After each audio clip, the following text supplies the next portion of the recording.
వీరు వాళ్ళు ఎందుకు వచ్చారు? చందా కోసం వచ్చారు బావా. ఏం చందా? వాళ్ళ వీధిలో ఏదో గుడి కట్టించారంట, దానికే చందా కోసం వచ్చారు. వాళ్ళని చూస్తుంటే గుడిలో హుండీలు కొట్టేసే వాళ్ళలా ఉన్నారు. వాళ్ళు గుడి కట్టించడం ఏంటి? నేను అదే తిట్టి పంపించేశాను బావా. కానీ ఈ మధ్య ఇలాంటి ఫ్రాడ్స్ ఎక్కువైపోయారు.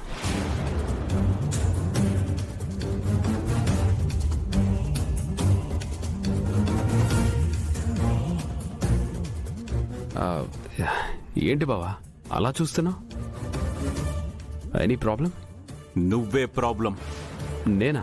ఎస్, నువ్వు చేస్తున్న తప్పులే ప్రాబ్లం. నేనేం చేశాను బావా? నువ్వు ఏం చేశావో ఏం చెయ్యాలనుకుంటున్నావో నాకు తెలుసు.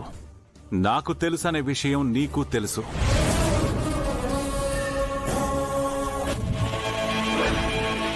తెలిసి తెలిసి తప్పు మీద తప్పు చేసుకుంటూ వెళ్తున్నావు వీరు. నేను ఈ కుటుంబ క్షేమం కోసం ఏం చెయ్యాలని ప్రయత్నించినా దాన్ని నువ్వు అడ్డుకోవడం, నేను ఏదైతే జరగకూడదు అనుకుంటానో దాన్ని జరిపించాలని నువ్వు ప్రయత్నం చేయడం. I'm observing each and everything వీరు. నీలో మార్పు రావాలని చాలా అవకాశాలు ఇచ్చాను.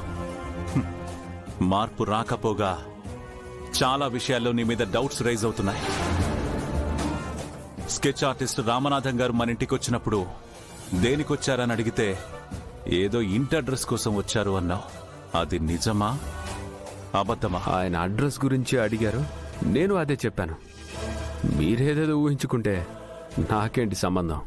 జరుగుతున్న వాటితో నీకు సంబంధం ఉందో లేదో అనేది త్వరలోనే బయటపడుతుంది. నువ్విలాగే నూనె రాసిన చింతపిక్కలా నిగనిగలాడుతూ ఉండు. ఏదో ఒకరోజు అరగదీసి అష్టాచెమ్మాడేస్తా. ఏదో ఒకరోజు అరగదీసి అష్టాచెమ్మాడేస్తా.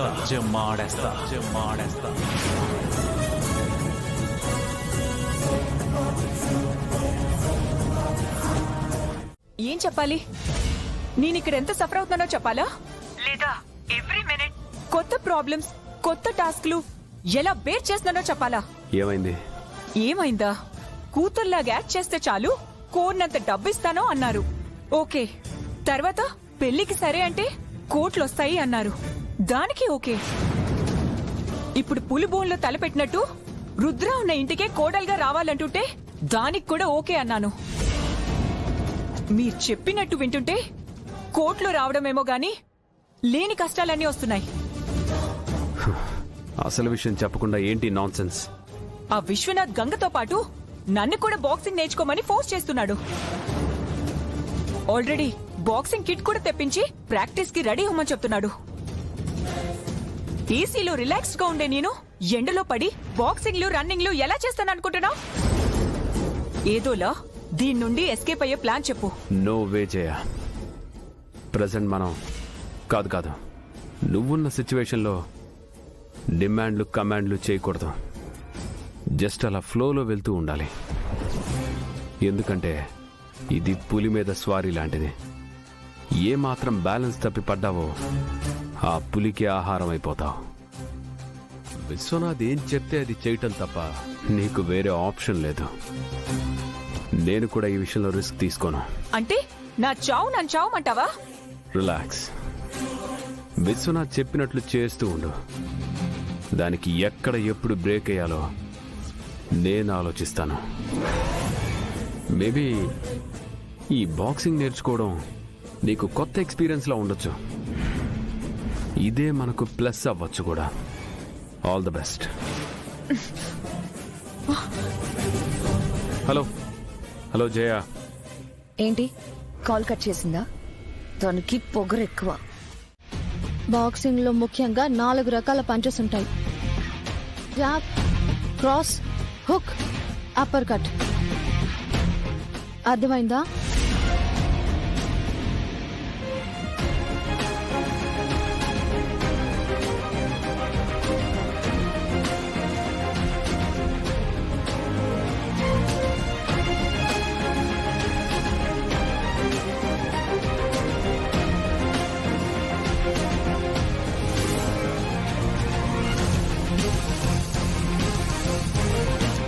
అర్థమైందా?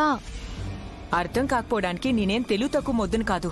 నువ్వేదో నాకు గొప్పగా నేర్పించేశాను అని అనుకోకు. నువ్వే మా నాన్న దగ్గర నేర్చుకుంటున్నావు. 2 రోజులు పోతే నేను నీకంటే స్పీడ్గా బాక్సింగ్ నేర్చుకుంటాను. చూడు, నేనేదో గొప్ప అని నీకు నేర్పించట్లేదు. సార్ చెప్పారని నేర్పిస్తున్నాను. శ్రద్ధగా నేర్చుకో. గంగా, జయకి అర్థమైందని చెప్తోంది కదా. పైగా జయ ఇంటెలిజెంట్, క్విక్ లెర్నర్. దీనికోసం డిస్కషన్ ఎందుకు? నువ్వు గేమ్ ఆడితే తనకేమాత్రం అర్థమైందో తెలిసిపోతుంది కదా. Okay, start the game. Okay sir. Game ఏంటి? Boxing game sister. నా చెల్లి అటాకింగ్ చేస్తా ఉంటది, నువ్వు డిఫెన్సింగ్ చేస్తా ఉండాలి. అంతే కదా? హార్ని, నీకు కూడా బాక్సింగ్ వచ్చింది. ఏదో నీ దైవ. ఇంకెందుకు ఆలస్యం? కమాన్, let's start the game. 3, 2, 1.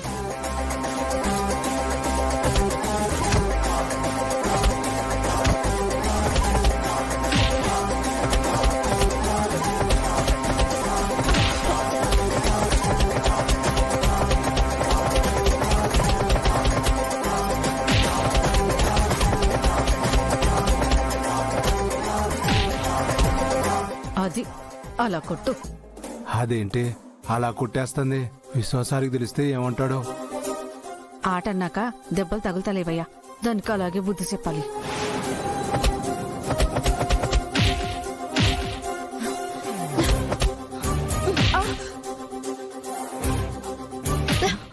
Hey, stop stop stop stop stop. Enough. Relax Ganga, relax. Very good Jaya. Boxing లో ఫస్ట్ డే అయినా కూడా నువ్వు చాలా బాగా డిఫెండ్ చేసావు. నువ్వు ఇలాగే కనుక కంటిన్యూ చేసావనుకో, రేపు గంగనే మించిపోతావు. అవునవును, పోతావు. మించిపోతావు. నిజంగా నువ్వు ఇంత బాగా ఆడతావు అనుకోలేదు జయ. Keep it up.